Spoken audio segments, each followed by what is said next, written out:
You mentioned keeping vegetables like zucchini in the diet at a low dose. What other vegetables would you qualify for this? Probably things like there are some low sugar. Some people will traditionally in their diet have had like low sugar sort of pumpkin. There's some varieties. What are they? Oh God, what are they called? Not the I'm going to say traditional pumpkins, but no, it's heirloom. Yeah, the sort of heirloom. Is it heirloom? I can't remember now.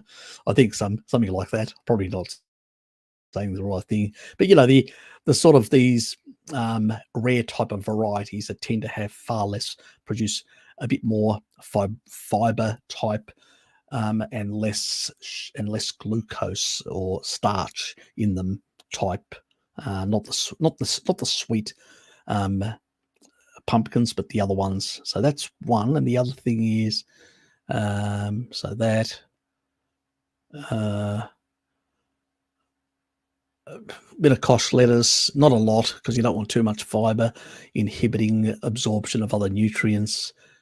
And probably the other one would be like gherkins, fermented. If you can't tolerate them, then consider cucumbers skinned in that regard. So yeah, I'd probably keep it to that and probably not much else. You can do a pulp, zucchini pulp, and combine it with a lot of dairy. Like Dad makes his zucchini pies, and he just basically combines, big piece of feta cheese, 2 creams, I think 2 liters of milk, pulp about that big of zucchini, and yeah, it's pretty much it, and combine that and just make an old sort of pie, which is primarily dairy based, with some zucchini. So that's another option if you're doing a transition, in a sense, to a carnivore diet and you want some variety as well. It's an option. Oh, Jonathan's here. Better put him on. G'day, Jonathan. How's it going? Wake up, nice mate. To see you. Good, nice to see you. Good. Always a pleasure, mate. Always a pleasure. Yeah. So people are transitioning like Martin. So yeah. I think it's a good. Yeah, I think the same. Rushing into it, as Bart would say, is probably not a good idea. Even I transitioned slowly towards the carnivore. I didn't go like mad, one day and the next day I was carnivore. No, I sort of slowly just removed more and more, and I just gravitated towards the carnivore diet. And then I came across the carnivore diet, and I go, I've pretty much nearly been doing that already. So it wasn't much then to go full bore nearly. Yeah. So how are things?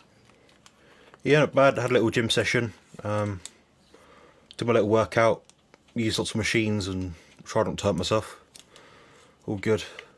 Yeah, I like the idea what you said about some of the low sugar vegetables and skinning it, peeling the extra fibre out of it and things like that. It's, pickled stuff as well works well.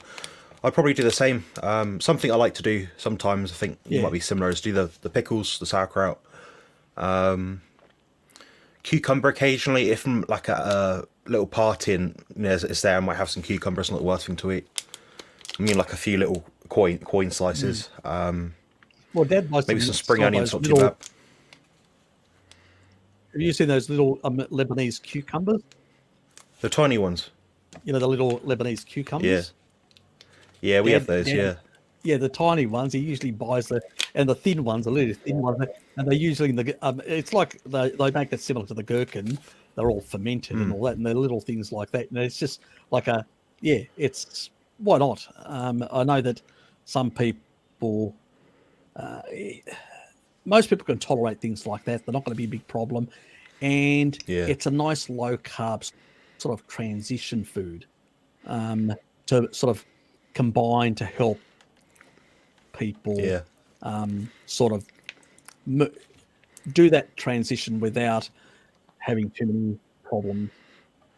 Yeah. You cover it from two angles, don't you, Harry? So you've got obviously like the Yeah. transitioning carbs to fats. Then you've got the getting the fibre and the oxalate out of the diet. So just scale it by the toxicity of the individual food. Eventually get to Yep. the point where you're not adding these things, and you might have them sometimes. But Mm. like me, I'll probably never have kimchi because I don't tolerate chili very well and spices. So I just do the sauerkraut, things like that. Okay. Yeah. Yeah, that's true. I mean, people will try different things and all that. Dad's luckily he's been into he used to do some of his own fermented vegetables from when we were young kids. So he's been doing it, sort of traditional Greek sort of stuff that people have been doing for donkey's years, not just now. But it sort of helps anyway.